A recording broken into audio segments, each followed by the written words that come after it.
Eto na. Uwi ka naman kay Agatha ng kasama niyang si Alan.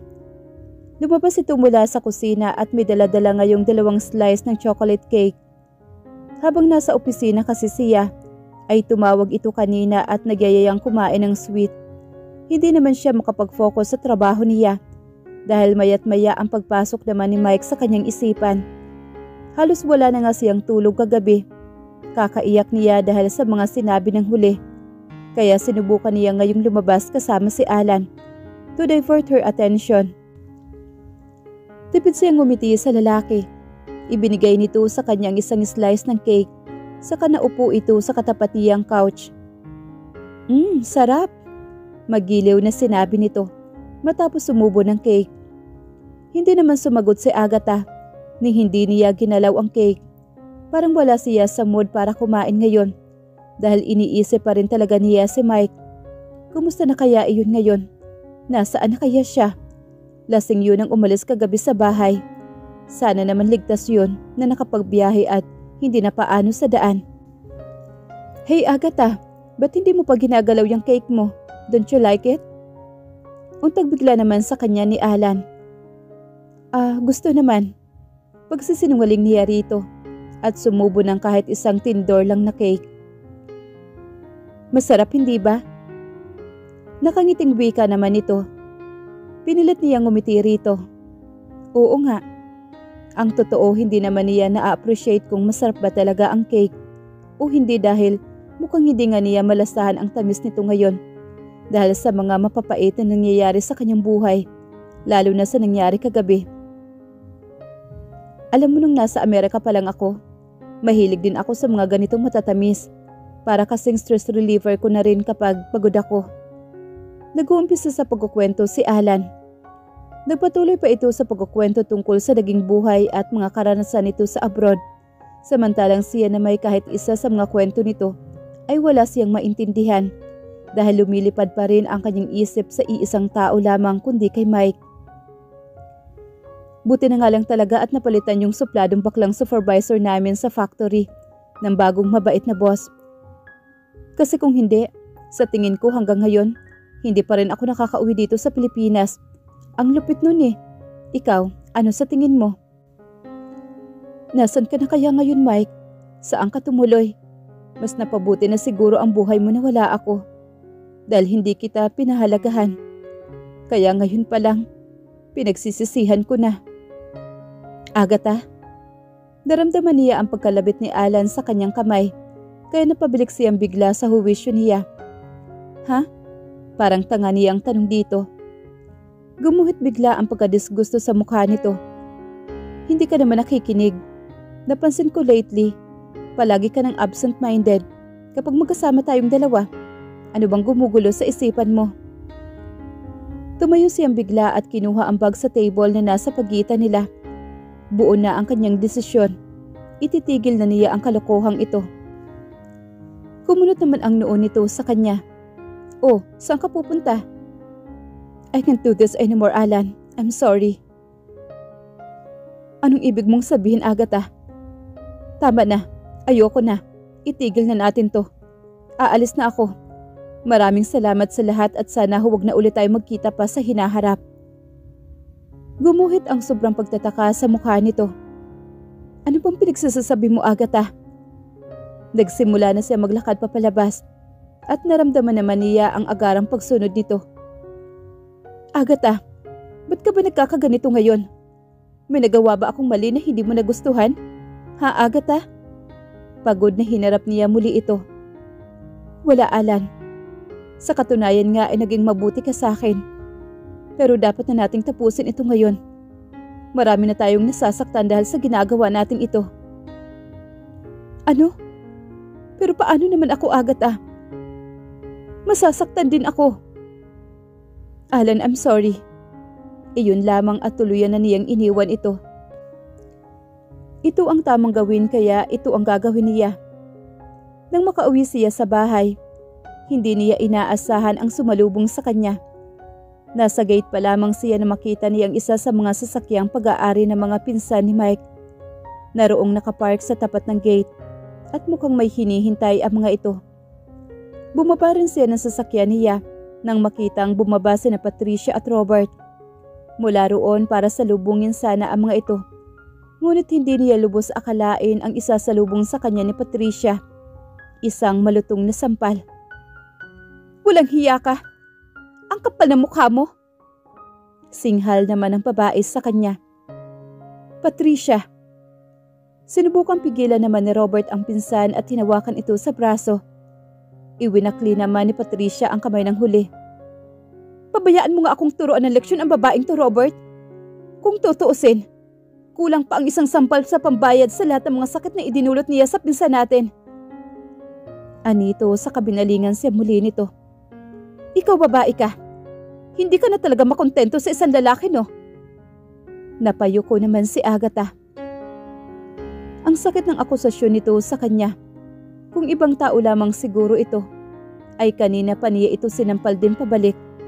Ngunit pinsan ito ng kanyang asawa at may karapatan nga itong magalit dahil sa mga ginawa niya kay Mike. "Malandi ka!" Sunod pa na wika nito. Naramdaman niya ang pangingilid ng mga luha niya. Hindi makontento sa isang lalaki at malandi siya. Hindi niya kayang depensahan ang kanyang sarili.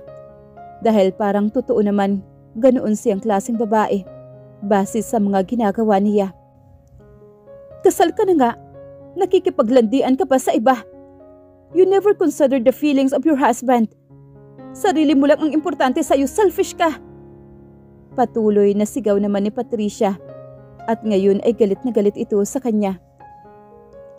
Hindi na siya magtataka kung paanong alam ng mga Monte Carlo ang lahat ng ito. Dahil alam niya, hindi naman si Mike ang magsasabi sa mga ito dahil hindi naman subongero ang kanyang asawa. It's because of the connection that all Monte Carlos have. "Ginawa mo ba ito dahil pinilit ka lang ng pamilya namin na magpakasal sa kanya?" "Well, to thank you frankly, kahit kami mga pinsan niya ay tutol din naman sa kasalan ninyo. Pero ano magagawa namin? Our Tito Ricardo and Tita Lia insisted. Dahil kahit sila, alam nilang mula pa man noon, mahal na mahal ka na ng anak nila and they want Mike to be happy. Pero hindi ganun ang nangyari dahil imbes na maging masaya siya, ay mas lalo lang nasaktan ang pinsan namin." "Mula pa man noon, mahal na ako ni Mike? Kailan nag-umpisa Pat?" Nagawa pa niyang itanong. Sa lahat kasi ng mga sinabi nito, bago lang ay ito lamang ang katanungang tumatak sa kanyang isipan. "Oo naman. Hindi ka lang pala heartbreaker, kundi tanga ka pa. Tatanga-tanga kang simula pa man noong mga college tayo. Ay hindi ka malang nakapansin o nakahalatang mahal ka na talaga ni Mike?" Nagulat naman siya sa sinabi nito. Simula pa lang nung kolehiyo sila. Iyon ba ang dahilan kung kaya't naging malamig at umiwas bigla sa kanya ang mga babaeng Monte Carlo? Noong sinagot niya si Alan? Dahil alam na mga itong mahal siya ni Mike? Kasundo at naging mga kaibigan din naman niya kasi dati ang mga Monte Carlo, pati na ang mga babae. Si Chelsea, Karen at Patricia. Pero simula na maging nobyo niya si Alan, ay naramdaman niya ang unti-unting paglayo ng loob sa kanya ng mga babae, maliban na lamang kay Chelsea. "For goodness sake, tanga ka talaga. Alam mo ba yun ha, Agatha? College pa lang tayo. Mahal ka na ng pinsan namin." Hindi siya halos makapaniwala. "Paanong? At para lang malaman mo habang masaya kang kinikilig sa ibang lalaki noon, ay siya naman pagkawasak ng puso ni Mike.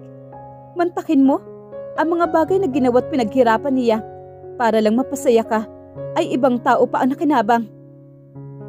Ngayon ay tuluyan na siyang naguluhan. Anong ibig mong sabihin? The love letters, the flowers, the chocolates, stuffed toys, na araw-araw mong natatanggap sa locker mo. Lahat ng yun ay galing lahat kay Mike at hindi kay Alan. Nagulantang siyang lalo at nanlaki ang kanyang mga mata dahil sa revelasyon nito. Akala niya ay, "Noon pa namin gustong sabihin sa'yo, pero nakiusap si Mike na wag raw dahil nirarespeto ka niya sa desisyon mong mahalin at papasukin si Alan sa buhay mo. You seemed so happy that time and didn't want to ruin your happiness. Kaya kahit masakit na makitang masaya ka sa iba, Ayos lang sa kanya. Basta ang importante ay masaya ka. Kumalubog bigla naman ang puso niya. Nagsakripisyo si Mike na itago ang nararamdaman dahil ayaw nang guluhin pa nito ang kaligayahan niya sa piling ni Alan. Umiling-iling naman si Agatha. No, this is impossible. Hindi ito totoo. If you don't believe me, go and ask Alan. Patuloy naman ni Patricia. Saka binuksan ang kotse nito at may kinuha na kung ano roon. Isang notebook journal iyon at patapon na ibinigay sa kanya ng babae. Isa pa. Sapat na ebidensya na yan na hindi ako nagsisinungaling sa'yo. Iyon lamang at muli na itong sumakay sa sasakyan nito. Pati si Robert ay sumunod na rin sa pinsan. Hindi nagtagal ay nawala na sa paningin niya ang sasakyan ng dalawa. Dala na matinding kaba sa dibdib, ay inumpisahan niyang buklatin ang journal. Nakapangalan nga ito sa may-ari, kay Mike Montecarlo. Isa-isa na namang nag-unahan sa pagkawala ang mga luha niya, nang tuluyang makita at mabasa ang mga nilalaman ng nasabing bagay. Iyon ang unang nasa pahina at nasa ilalim noon ay isang stolen shot niya habang kumakain siya sa kantin. Ni hindi niya na malayang kinunan pala siya nito ng litrato. Pigil hininga niya habang binabasa ang iba pang mga pahina hanggang sa nakaabot na sa huling 4 na pahina ito. Tiniklop niya ang journal na basang-basa na ng mga luha niya. Knowing all the truth, she can't help it but to cry and cry. Umiiyak siya dahil tulad nga ng sinabi sa kanya ni Patricia, tanga siya. Tanga siyang hindi kailanman napansin ang pagmamahal ng lalaking rumespeto at tunay na nagpapahalaga sa kanya nang walang anumang hinihinging kapalit. Marahas niyang pinahid ang kanyang mga luha at muling sumakay ng kanyang kotse. Aalaman niya ang lahat. Nakarating siyang muli sa kondo ni Alan at laking tuwa nito nang pagbuksan siya nito ng pintuan. Ngunit isang malakas na sampal naman sa mukha nito gamit ang journal na hawak niya ang kanyang salubong dito. Sabihin mo sa akin, hindi ikaw kundi si Mike ang totoong secret admirer ko noon na araw-araw nag-e-effort mag-iwan ng chocolate, love letters, flowers sa locker room ko para mapaibig ako. Totoo ba yun ha, Alan? Hindi na niya napigilan pa ang sariling magtaas ng boses dito. Kung nagimbal ito sa paraan ng pagsalubong niya, ay mas nagimbal pa ito sa kanyang mga sinasabi. Paano mong nalaman? So totoo nga. Totoong pinaniwala mo lang ako sa kasinungalingan mo sa loob ng halos 5 taon. Agatha, magpapaliwanag ako. Tinangka nitong hawakan siya. Ngunit tinabig lamang niya ang kamay nito. Huwag mo akong hawakan. Manloloko ka. Paano mo nagawang akuin ang mga bagay na pinaghirapan ng ibang tao? Paano naatim na konsensya mong alam mong may nasasaktan kang iba, pero ipinagpatuloy mo pa rin ang kasinungalingan mo? Mahal, hindi ko namang intensyon lokohin ka. Sasabihin ko naman dapat noon pa, kaya lang ano, Alan? Kaya lang inunahan ako ng kahinaan ng loob nang makitang masaya naman tayong dalawa. At natakot na rin akong baka hiwalayan mo ako kapag nalaman mong hindi talaga ako yun. Kasi natutunan na rin naman kitang mahalin. At hindi ko na kayang mawala ka pa sa akin, Agatha. That's because you are selfish. Sabihin mo nga sa akin ang totoo. Nung naabutan kitang nasa tapat ng locker room ko at may hawak ang bulaklak, ano talaga ang ginagawa mo roon? Napadaan lang ako doon at may nakitang isang stem na pink roses. Pinulot ko dahil itatapon ko na sana sa basurahan.